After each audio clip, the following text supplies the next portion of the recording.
더 많은 것부터 보기 위해서 조금 넘겨보도록 하겠습니다. 자, 2번 문제. 요거는 별표가 현재 빠져 있습니다. 별표 3개 하고요. 빨간 거 별표 3개를 하겠습니다. 자, 기억이 나시는지 우리 필기에서 많이 나왔는데요. 한번 기억해 보도록 하겠습니다.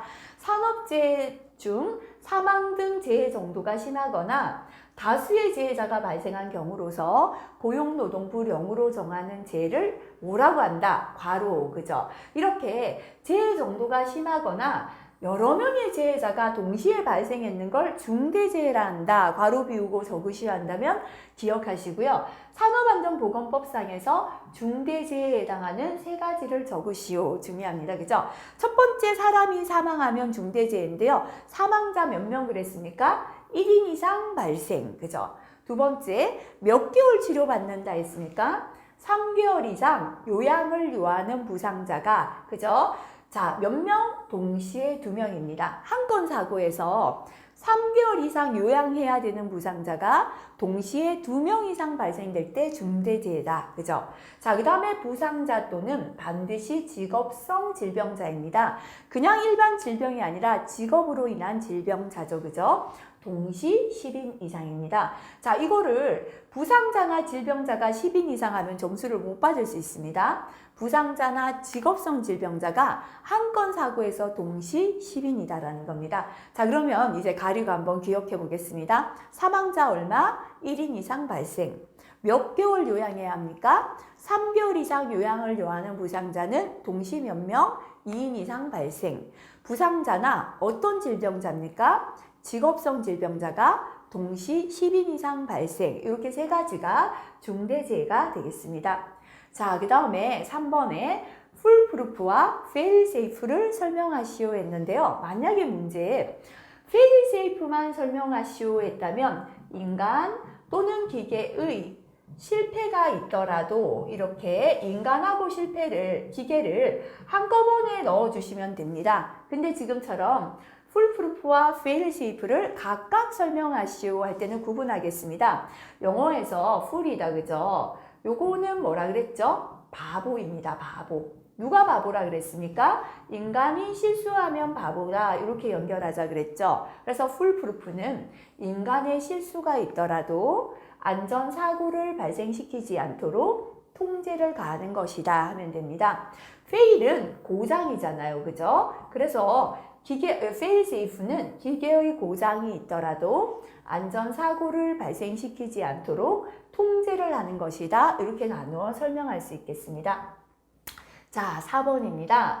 안전조직의 종류를 적고 그림으로 설명하시오. 자, 일단 안전조직의 종류를 3가지 적으시오. 이게 제일 쉽죠? 근데 잘 출제됩니다. 이거부터 기억해 볼게요. 라인형 또는 집계형이 있고요. 스태프형 또는 참모형이 있고요. 라인 스태프형 또는 혼합형이 있다. 이렇게 3가지가 안전보건 조직의 종류가 되겠습니다. 그죠? 자, 이번에는 그림으로 그리고 설명하시오. 첫 번째, 그죠? 라인형 또는 집계형부터 한번 그려보겠습니다. 제일 위에는 사장님이죠. 경영자가 있고요. 중간에 관리자, 감독자, 제일 밑에 작업자가 있습니다. 그죠? 자, 파란색 줄은 생산에 대한 지시가 내려옵니다. 생산을 지시합니다. 자, 빨간색으로 색을 바꿀게요. 동시에 안전을 함께 지시하는 겁니다. 안전을 지시합니다. 그죠? 이게 바로 생산과 안전을 동시에 지시하는 형태가 라인형이 되겠습니다. 경영자에게서 작업자에게까지 라인에서 한 줄로 명령이 내려온다라는 겁니다. 그죠? 자, 그럼 우리가요, 필기에서 공부할 때 요 라인형에 그림으로 설명하시겠으니까 요까지만 지금 일단 그림 그리는 것까지만 하겠습니다. 두 번째 스태프형 한번 그려볼게요. 자, 경영자가 있고요. 관리자, 감독자, 작업자 있습니다. 그죠? 자, 역시나 생산에 대한 지시는 이렇게 내려온다 할게요. 자, 요 라인형의 장점은 바로 명령을 내리니까요. 생산과 명령과 지시가 신속 정확하다라는 장점이 있어요. 근데 사장님이 맨날 아침에 100명 이하의 근로자, 소규모 근로자를 모아놓고요. 말씀하십니다. 오늘 생산 100개 하면서 안전하게 합시다. 이렇게 안전하게 하라는 말만 하지만 구체적인 안전에 대한 정보를 못 줘요. 그래서 단점은 안전 정보가 불충분하다라는 단점이 있다. 그죠? 어떤 사업장에 적용하는가 하면 100인 이하 소규모 사업장에 적합한 형태입니다. 자, 이제 우리 사업장의 규모가 중규모로 넘어갔습니다. 100인에서 1000인 사이입니다. 사장님이 계속 정보 없이 안전하게만 하라고 하니까요. 자꾸 사고가 나요. 그래서 생산 지시는 아까하고 똑같이 생산을 라인에서 지시를 하지만 이제 안전 전문가의 도움을 받기로 했습니다. 스태프입니다. 참모다. 그죠?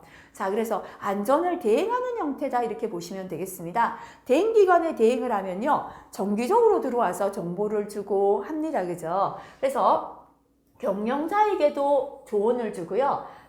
중간 라인에도 그죠? 우리 안전에 대한 정보를 주고 그 다음에 조언을 해줍니다. 그리고 제일 중요한 건요. 요 줄입니다. 그죠? 안전을 작업자에게 지시하는 게 외부의 스텝이 지시를 합니다. 그래서 마지막에 요 줄이 작업자에게 직접 가는 게 스태프형이 됩니다.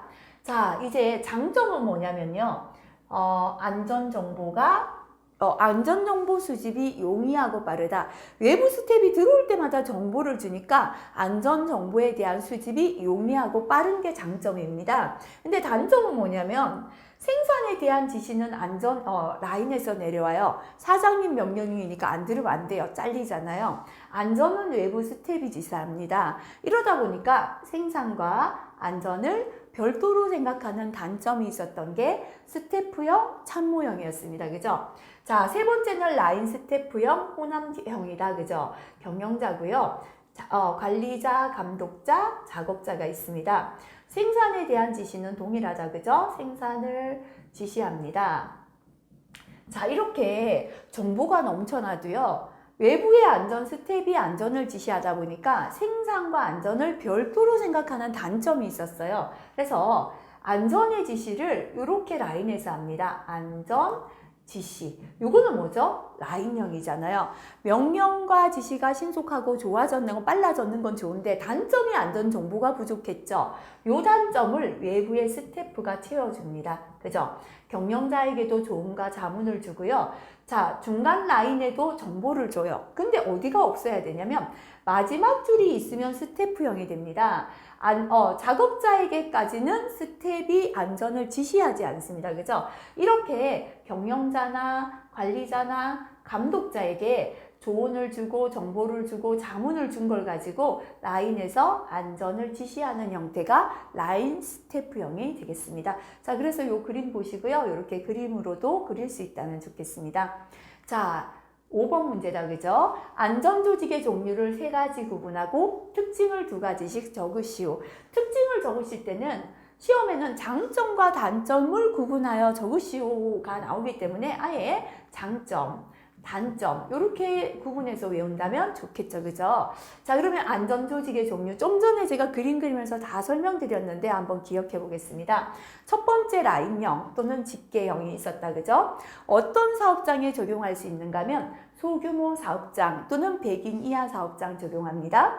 장점은요. 명령과 지시가 신속 정확하다라는 장점이 있습니다. 경영자에게서 작업자에게까지 바로 명령이 내려옵니다. 그죠? 하지만 단점은 안전 전문가가 없다 보니까 안전 정보가 불충분하다라는 단점이 있었습니다. 자, 두 번째 스태프형, 참모형입니다. 그죠? 중규모 사업장, 100인에서 1000인 사이 사업장에 적용할 수 있고요. 장점은 전문가가 늘 정보를 줍니다. 안전정보 수집이 용이하고 빠르다라는 단점이 있어요. 하지만 생산에 대한 지시는 라인에서 하는데 안전 지시를 외부 스텝이 하다 보니까 생산과 안전을 별개로 취급하는 단점이 있었습니다. 세 번째 라인 스태프형 또는 혼합형이다. 그죠? 자, 1000명 이상입니다. 대규모 사업장에 적용이 가능합니다. 자, 라인형의 장점도 가지죠. 명령이 신속 정확하다라는 라인형의 장점도 가지고요. 스태프형의 장점도 가집니다. 안전정보 수집이 용이하고 빠르다라는 스태프형 장점도 가지는데요. 단점은 때로는 관리자가 명령할 때도 있고요. 잘했다고 조언할 때도 있고요. 함께 참여할 때가 있어요. 그래서 명령과 조언과 참여가 혼돈이 우려된다. 그죠? 이게 라인 스태프형의 단점이 되겠습니다. 자, 이렇게 장점, 단점으로 구분해서 기억해 주시면 되겠습니다. 자, 그 다음에 안전보건 조직이죠. 이거는 산업안전보건법상의 조직을 말합니다. 선임기준, 선임대상 사업의 규모를 적어보시오라는 겁니다. 그죠? 자, 요거 순서부터 기억하시기 바랍니다. 순서가 가장, 우리가, 사업의 규모가 커야 되는 건 전담 안전관리자를 두는 겁니다. 산업안전기사 자격증 가진 사람을 안전을 위해 전담으로 일하게 하는 거. 그죠? 연봉이 들어가니까 제일 사업의 규모가 커야 된다 보시면 되고요. 그 다음에는 자, 우리 사업주 측과 근로자 측이 모여서 회의를 구성하는 산업안전보건위원회. 자, 이렇게 뭐 노측, 사측 모여서 회의하려면 규모가 좀 돼야죠. 자, 요게 건설에서 도급고사 할 때는 노사협의체였습니다. 그죠? 그 다음에는 부장님입니다. 안전보건관리 책임자입니다. 근데 이게 도급공사 할 때는 뭐다? 관리 책임자가 총괄 책임자로 바뀌었다. 그죠? 그 다음에는 담당자고 조정자다. 요 순서로요. 한번 기억해 보도록 하겠습니다.